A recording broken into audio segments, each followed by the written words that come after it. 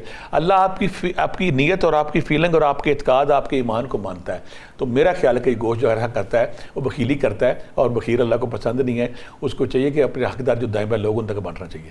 قربانی کے جانور کے انتخاب میں شریعت کن بنیادی شرائط کو ضروری قرار دیتی ہے؟ بڑا اچھا بیٹا آپ نے سوال کیا کہ قربانی جب ہم کرتے ہیں تو اس میں کیا ہے. قربانی کے حوالے سے جب ہم جاتے ہیں تو میں اسے یہ کہوں گا کہ جب دیکھیں نا، جب ہم اللہ کو ہم تحفہ دے رہے ہیں تو ہمیں جیسے اپنے لیے بہترین کوئی چیز انتخاب کرتے ہیں نا، کہ مجھے خوبصورت چیز ہو، صحت مند چیز ہو، پیاری چیز ہو. اگر ہم اپنے لیے کوئی خوبصورت چیز کا انتخاب کرتے ہیں اور اللہ کے لیے کوئی ماڑی، کوئی کمزور، کوئی بیمار سی چیز انتخاب کر لیتے ہیں تو پھر اللہ بھی وہی کرتا ہے. اکثر لوگ ہمارے گھروں میں یہ عام وتیرہ ہے کہ جب سالن خراب ہونے لگتا ہے کوڑے والے کو دے دیں، بلے والے کو دے دیں، چگھی والے کو دے دیں.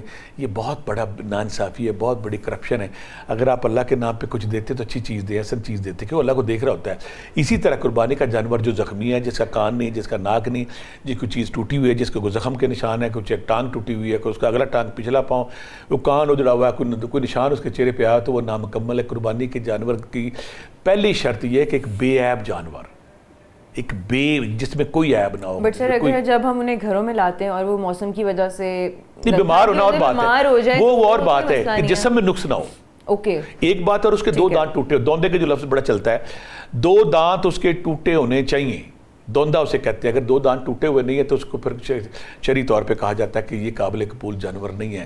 اس کے دانت دو ٹوٹ چکے ہیں، وہ صحت مند ہے، خوبصورت ہے، پورا مکمل ہے، سالم ہے، اس کے اندر کوئی عیب نہیں ہے، تو ایسا جانور اللہ کے ہاں قبول ہے، وہ آپ کو کرنا چاہیے.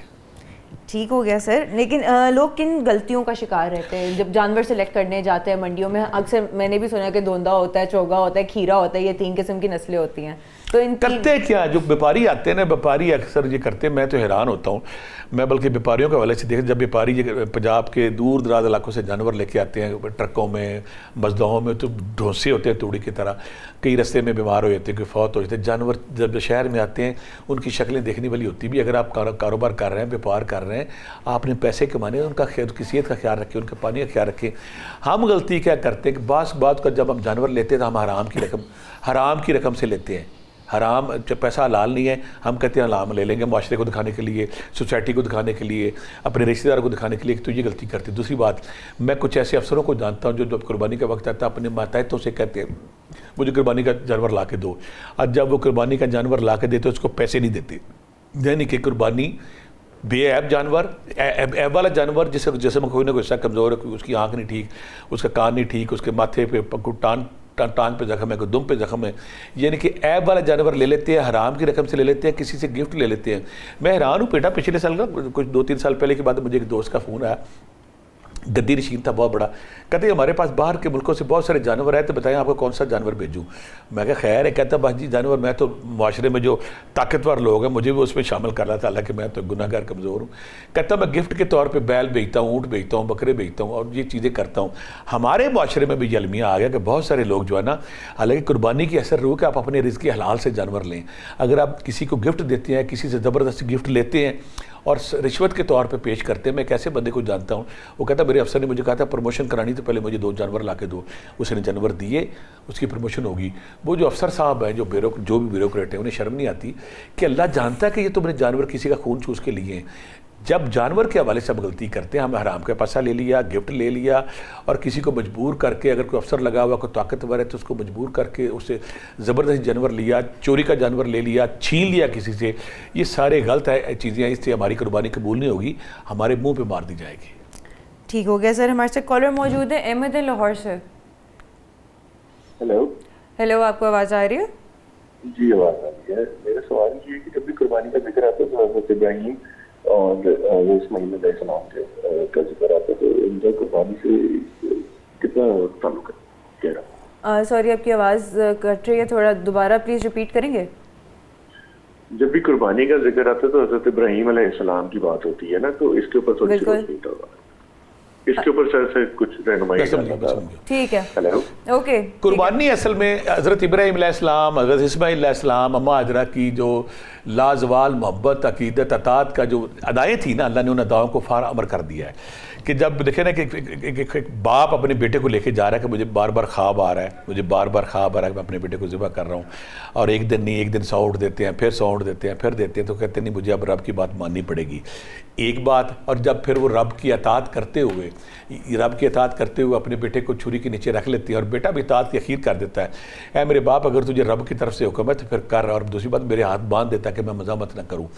یعنی کہ اللہ کو یہ ادا اتنی پسند آتی کہ فار ایور قیامت تک کے لیے وہ آنے والے مسلمانوں پہ یہ حکم لاگو کرتا ہے کہ میرے محبوب دوست نے یہ قربانی کی تھی، لہٰذا جب تک تم یہ قربانی نہیں کرو گے اس وقت تک میں تمہاری قربانی یا تمہاری یہ عبادت قبول نہیں کروں گا. تو یہ حضرت ابراہیم علیہ السلام کی لازوال قربانی، لازوال محبت، لازوال اطاعت اور لازوال اللہ سے عشق کی علامت ہے کہ جب کوئی انسان اللہ سے عشق کرتا ہے. پھر اس کے بعد اماں حضرہ جس طرح اماں حضرہ صفا مروہ کے درمیان اپنے بیٹے جب اسماعیل پیاس سے تڑپ رہا ہوتا ہے اور اس کو اپنے پاؤں مار رہا ہوتا ہے، اور اماں حضرہ پانی کی تلاش میں بار بار دوڑ رہی ہوتی ہیں، تو اللہ تعالیٰ کو وہ ادا اتنی پسند آتی ہے اپنے محبوب بندے کی کہ اللہ تعالیٰ کہتا ہے کہ میں اس وقت حج یا عمرہ قبول نہیں کروں گا جب تک آپ صفا مروہ کے درمیان تیز چل نہیں لیتے.